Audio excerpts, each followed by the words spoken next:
इस देश के प्रधानमंत्री ने नारा दिया था कि सबका साथ और सबका विकास। तो सबका साथ तो इन्होंने लिया, लेकिन विकास अपने चुनिंदा लोगों का किया। इन्होंने कहा था गंगा माँ को हम साफ कर देंगे, तो गंगा माँ में तैरती हुई लाशें इस दुनिया ने देखी हैं। इन्होंने सिर्फ राम मंदिर का चंदा खा गए, जो मर्यादा पुरुषोत्तम श्री राम के नहीं हुए तो ये किसके हो जाएंगे। जो अगर भारतीय जनता पार्टी के साथ नहीं है तो उसको अपना हिंदू होने का भी प्रमाण पत्र भविष्य में रखना पड़ेगा कि हम हिंदू है साहब।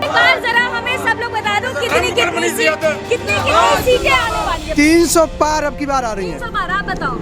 हमारे यहाँ तो 403 ही आएंगे उनकी, एक भी जीरो दे रहे हैं तो 300 तो ऊपर ही जाएगा। 300 तो ऊपर जाएगा, क्या लगता है? 300 से ऊपर ही जाएगा। 300 के ऊपर 300 प्लस सीटें। आप बताओ। 300 प्लस यूपी हमारी है 10 मार्च को, फिर दिल्ली की बारी है। अरे बाप रे। द लाइव टीवी, सच सबसे आगे। नमस्कार, द लाइव टीवी देख रहे हैं आप और मैं आपके साथ प्राची पांडे। दोस्तों, उत्तर प्रदेश चुनाव में सियासी उठापटक जो सबसे अधिक देखने को मिल रही है वो ये है कि किस तरीके से इस बार एक पार्टी से दूसरी पार्टी में लोग जा रहे हैं। कहीं ना कहीं भाजपा से नाराजगी है लोगों की और इसकी साफ तस्वीर हम आपको यहाँ पर दिखा रहे हैं। हमारे साथ मनीष जी हैं। मनीष जी, बहुत बहुत स्वागत है आपका। बहुत बहुत धन्यवाद। और मेरा सबसे पहला सवाल आपसे, भाजपा से नाराजगी क्यों है? देखिए, हम जैसे नौजवान जो राजनीति में भारतीय जनता पार्टी के साथ आए थे, जब इस देश के प्रधानमंत्री ने नारा दिया था कि सबका साथ और सबका विकास, तो सबका साथ तो इन्होंने लिया, लेकिन विकास अपने चुनिंदा लोगों का किया है। अच्छा। इस देश के प्रधानमंत्री इतना प्रमाणित झूठ, अगर कोई बोल सकता, उनकी कोई बराबरी कर सकता, इस देश के प्रधानमंत्री के बराबर इस प्रदेश का मुख्यमंत्री तो बराबरी कर रहा है। अच्छा। क्यों? उन्होंने भी कहा था कि हम गाय माता को साफ कर देंगे, तो आज तक गाय माता को हम सुरक्षित कर देंगे, लेकिन गाय को सुरक्षित नहीं कर पाए। इन्होंने कहा था गंगा माँ को हम साफ कर देंगे, तो गंगा माँ में तैरती हुई लाशें इस दुनिया ने देखी हैं। जो यहाँ की शुद्ध गंगा माँ को तो अशुद्ध करने का काम अगर किसी ने किया तो भारतीय जनता पार्टी की सरकार ने किया। इन्होंने कहा था कि हम किसानों की आय दुगुनी कर देंगे, तो किसी किसान की आय दुगुनी तो ही नहीं है, बेचारों की जो थी वो भी चली गई। उन्होंने किसानों को खालिस्तानी भी बोला था। वो तो खालिस्तान, जो अगर भारतीय जनता पार्टी के साथ नहीं है तो उसको अपना हिंदू होने का भी प्रमाण पत्र भविष्य में रखना पड़ेगा कि हम हिंदू है साहब, अगर बीजेपी के नहीं है तो भारतीय जनता पार्टी की कथनी और कथनी इतना अंतर है कि ये समाज को तोड़ के काम करते हैं और हम लोग समाज को जोड़ने का काम करते थे, सर्व समाज के सम्मान में। इसलिए समाजवादी पार्टी में हम लोग आएगा, अखिलेश जी के साथ विकास होगा और इन झूठों की यहाँ से सरकार जाएगी। तो कमल के फूल को भूल मान रहे हैं आप? ये हमारी नहीं, हम जैसे इतने लोग खड़े हैं, हम तो नतमस्तक हुए हैं, प्रणाम किया है, जमीन माता धरती माता के पैर छुए कि माता आप दोबारा भूल नहीं करेंगे, क्योंकि हम सबकी भूल थी 2017 में कमल का फूल।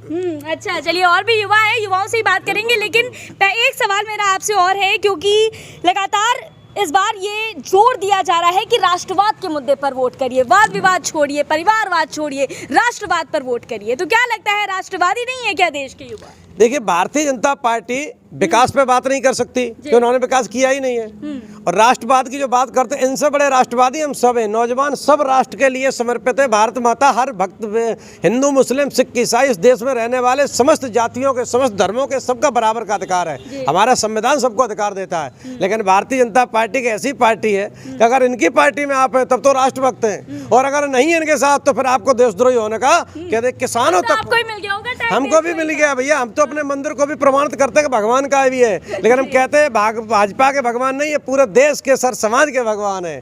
तो भारतीय जनता पार्टी सिर्फ जुमलों की पार्टी है। ये सिर्फ राष्ट्रवाद पे मेरे नौजवानों की ऊर्जा को सिर्फ वेस्ट करते हैं, उनका प्रयोग करते हैं, लोगों की भावनाओं से खेलते हैं, और खुद तो मुसलमानों की, हिंदू मुस्लिम की बात करते हैं। भारतीय जनता पार्टी के बड़े नेताओं का इतिहास उठाकर देख लो, उनके आधे रिश्तेदार मुसलमान होंगे, वो भी अगर मुसलमान इनके साथ आ गए तो वो भी राष्ट्रभक्त हो गए, इनके साथ नहीं तो देशद्रोही है। तो ये तो कथित प्रमाणित झूठ बोलने वाले लोग हैं। इनके बारे में बात करके समय बर्बाद करना है। आने वाली 10 तारीख को ये अपना बोरिया बिस्तरा समेटेंगे, चले जाएंगे मठ में, और अगली 24 को मोदी जी लौट के विनोद का झोला उठा के चल देंगे। वो तो पहले ही तैयारी उनकी झोला उठाने की है, बस झोले को खाली हम लोग कर रहे हैं, देश को लूट के न भाग जाए। बस ये प्रयास हम लोग कर रहे हैं, अकेला झोला ही लेके जाएं, इस झोला में बेरोजगार गरीब इस देश की संपत्ति को न लूटे। इसलिए हम लोग जल्दी प्रयास करते हैं, जल्दी 24 आ जाए, उनका झोला सहित उनकी विदाई कर दें हम लोग। ठीक है, हमारे साथ कुछ युवा भी हैं, युवाओं से भी बात करेंगे। क्या भैया, 5 लाख रोजगार मिल गया, नहीं मिला? आपको दिख रहा होगा रोजगार, जिस कानून व्यवस्था की ये बात करते हैं, जिला पंचायत सदस्य के चुनाव आपने देखा होगा किस तरीके से महिलाओं की साड़ियाँ खींची गई। ये दृश्य केवल महाभारत में देखा था हम लोगों ने, और आज ये भारतीय जनता पार्टी ने करके दिखा दिया। अगर महिलाओं का अपमान करने का कोई काम कर सकता है तो सिर्फ भारतीय जनता पार्टी। बिल्कुल। लेकिन वो तो कहती है कि भैया हमारे यहाँ महिलाएं सबसे ज्यादा सुरक्षित हैं हमारे राज्य में।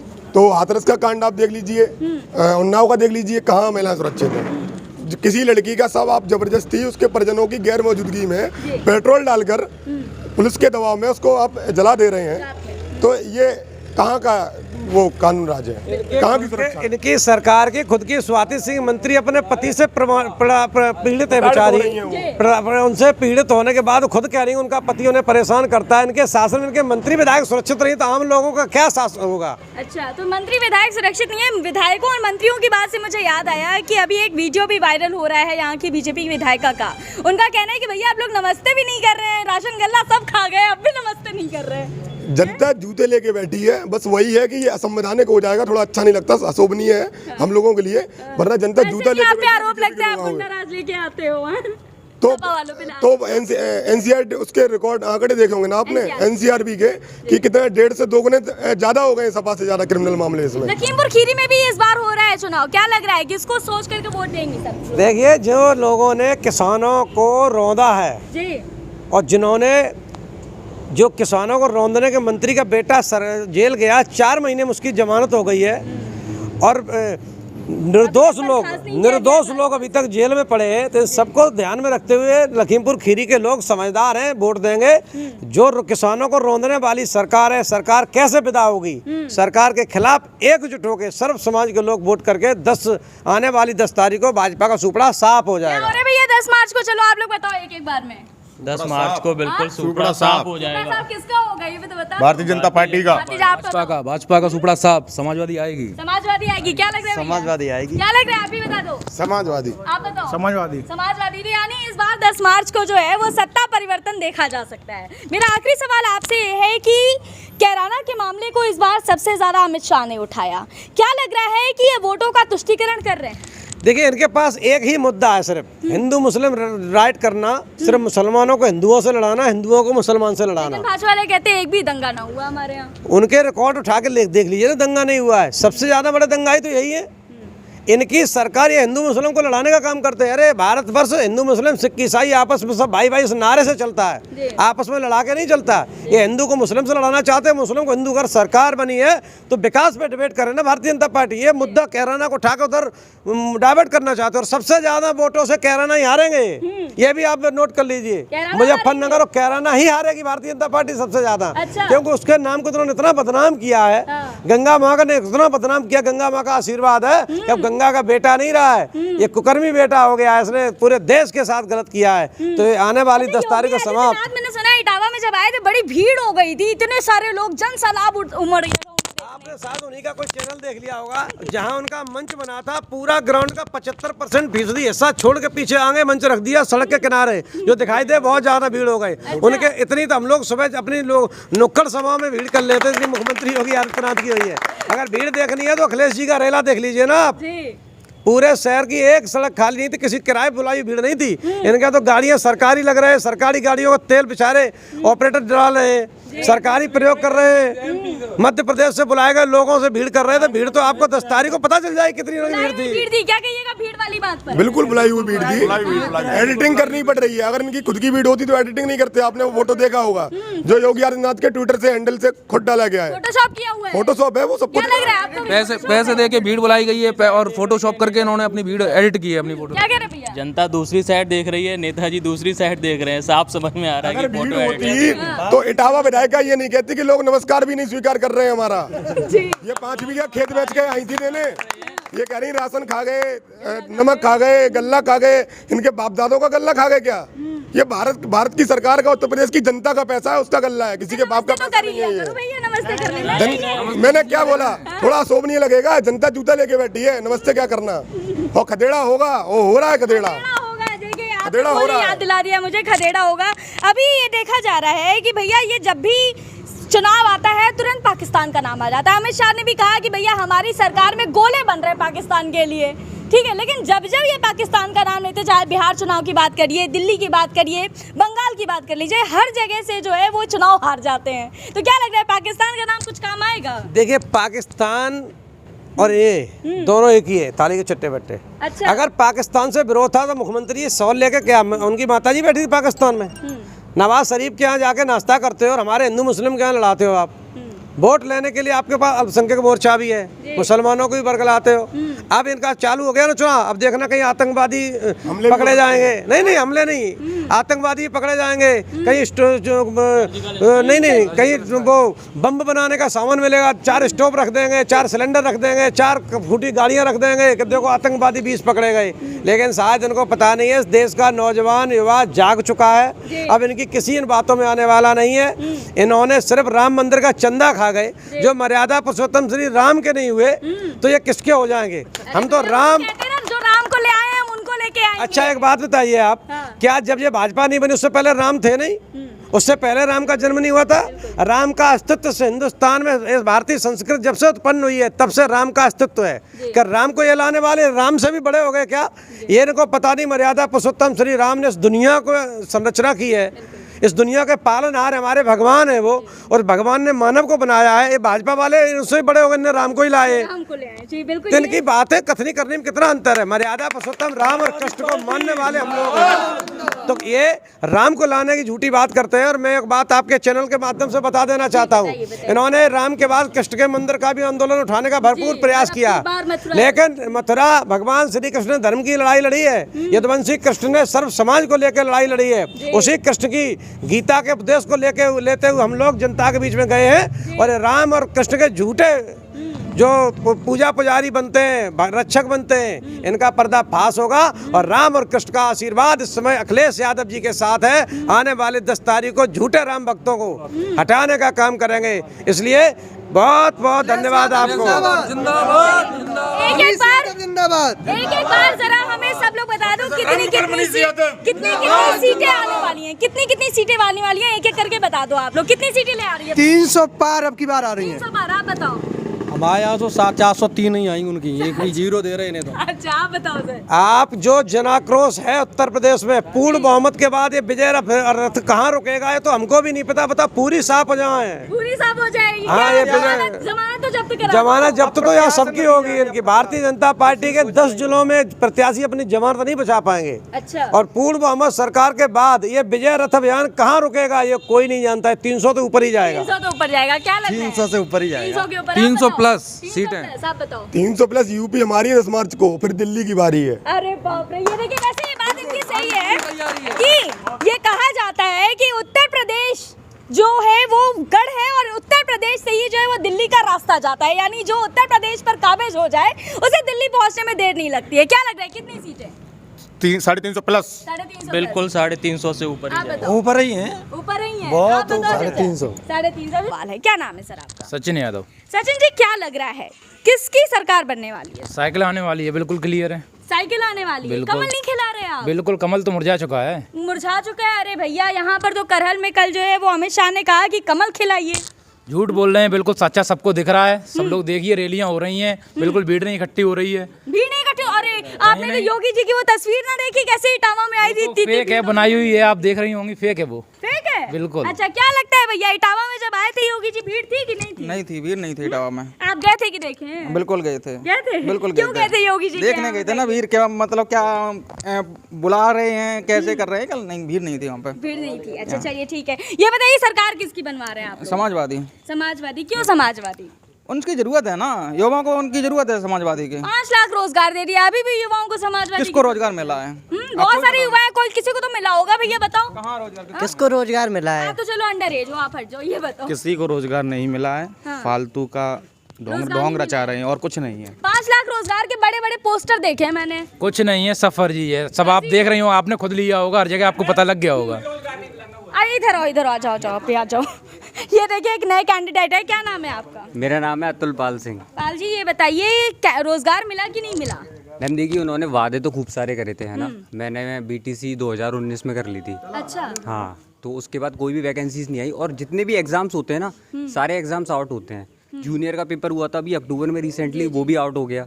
यूपी टेट का पेपर हुआ था अभी, वो भी आउट हो गया। तो सारे एग्जाम्स आउट होते हैं, पहले ही आउट हो जाते हैं। और दूसरी बात ये है ना कि ये लोग क्या करते हैं कि इसमें एग्जाम्स जो आउट होते हैं ना, ये लोग ये मतलब एक्सेप्ट नहीं करते उस चीज़ को। ये हमारी गलती है। हमारी गलती है। अभी आपने देखा होगा यूट्यूब पे भी उनका एक इंटरव्यू हुआ था योगी जी से, सौरभ करके एक रिपोर्टर, उन्होंने पूछा था तो उन्होंने साफ साफ मना कर दिया कि कोई पेपर आउट नहीं हुआ है। सबको पता है, बच्चे आंसर की लेके हाथ में घूम रहे पेपर से 1 घंटे पहले कि ये आंसर है, इसका 150 क्वेश्चन के सारे आंसर्स हैं, but they will not accept. उन्होंने कोई एक्सेप्ट ही नहीं करा है, गलतियां तो एक्सेप्ट नहीं कर रहे हैं। दूसरी बात ये है कि उन्होंने जो वादे करे थे ना, सारे वादे फुस हैं, और जनता को पता है भाई, जब एक बार मौका दे दिया है कमल को, तो अब मौका देना चाहिए साइकिल को। अच्छा, है ना? मौका साइकिल को, मैं क्या लगता है, मानते हैं इस बात को? साइकिल को बिल्कुल मानते हैं, बिल्कुल मानते हैं। पूरा पूरा पूरा पूरा। देखिए जब चुनाव होता है ना तो सब वादे करते हैं। 15 लाख भी आने वाले थे, आगे क्या आप लोग इसमें? घर पर रखे, गिन रहे हैं, गिन रहे हैं अभी? गिन रहे हैं, अभी टाइम लगेगा। 15 लाख 15 लाख आ गए। गिन रहे हैं। इधर आओ। एक कैंडिडेट हमें ऐसे मिल गए जिनके यहाँ 15 लाख आ गए हैं, अभी गिन नहीं पाए हैं। नहीं गिन लेना पूरे हैं कि नहीं? 3 4 5 6 साल, अभी 5 साल लगेंगे, वैलिडिटी है, अभी गिनने में लगेंगे। गिनने वाली मशीन नहीं है? नहीं। अच्छा, ये बताइए, योगी जी का एक बयान और आया था कि यूपी के लोग योग्य नहीं हैं, इसलिए हम नौकरी नहीं दे पाते। कैसे योग्य होंगे? आप ये बताइए कि आपने सुना है इंटरव्यू कि बोला कि यूपी के लोग योग्य नहीं है, जी, तो होंगे कैसे? वो हमें बता तो दें कि पढ़ा नहीं। सरकार बताएगी कैसे? नहीं, ये तो सरकार को ही मैं क्वेश्चन कर रहा हूँ कि पढ़ा नहीं है यहाँ पे, के लोग क्या नहीं कहे यहाँ पे। ठीक है, जब शिक्षा पे ध्यान ही नहीं देंगे तो लोग योग्य कैसे होंगे? और योग्य नहीं होते तो आप इंटरव्यू थोड़ी ना ले रही होती। योग्य हैं यूपी में तभी तो है। आप ये बताइए योग्य कैसे होंगे? जब आप योग्य बनाओगे तभी तो योग्य होंगे ना। आप युवा आत्मनिर्भर हो गए हैं। आप, अरे आत्मनिर्भर कैसे हो गए भाई? पकौड़े कौन तलेगा?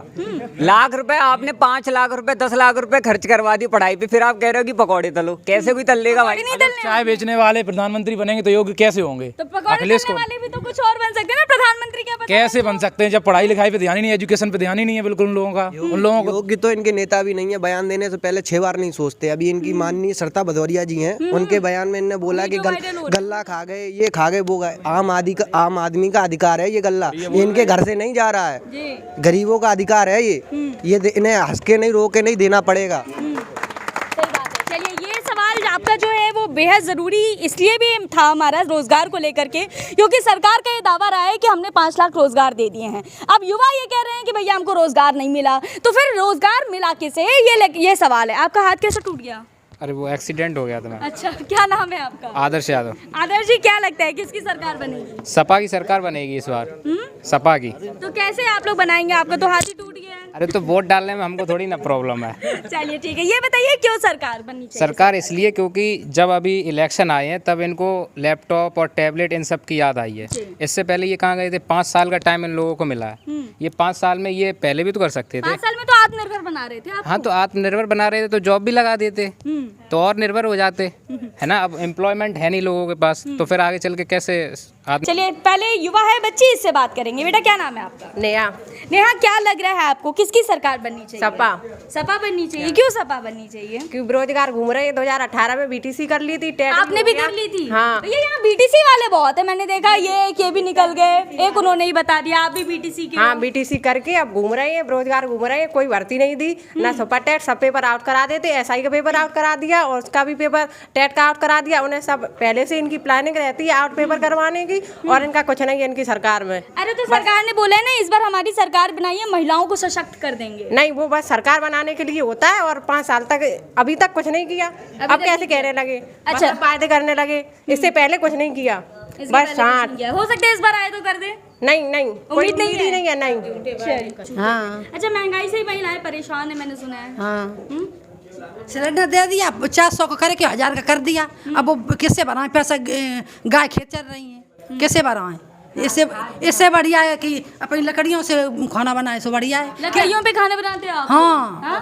उज्ज्वला योजना के तहत 1000 का सिलेंडर कर दिया, खाद भी जितना महंगा कर दिया, खेती वो बंजर पड़ी है। क्या करना है? बच्चों को कर्ज ले लेके पढ़ाया, बच्चे रोड पे चप्पलें चटका रहे हैं। क्या करना है? लड़की और शादी जो है वो मैंने सुना है कि महिलाओं की बड़ी वो है, वो सरिता भदौरिया है। वो तो जमाना भिखारियों पे भीख मांगती है। वो तो जो राशन दिया है वो उससे। सरिता भदौरिया जो है वो भाजपा की तरफ से, वो जो कहती है राशन को वापस करो, नहीं तो वोट दो, नहीं तो राशन वापस करो। तो भिखारियों को भीख वापस ले रही है। राशन आप लोगों को दिया गया है सरकार की तरफ से, उसको उसमें जो कह रही है कि वोट दो, नहीं तो उस राशन को वापस करो, वो भिखारियों की भीख वापस ले रही है। अच्छा। हाँ। अभी तक हमने जितने लोगों से भी बात की है, जितने भी रुझान आपको बताए हैं, वो कहीं ना कहीं सत्ता परिवर्तन की ओर इशारा कर रहे हैं। तो ऐसी और भी अन्य ग्राउंड रिपोर्ट्स को देखने के लिए हमारे चैनल को सब्सक्राइब करिए। नमस्कार। द लाइव टीवी, सच सबसे आगे।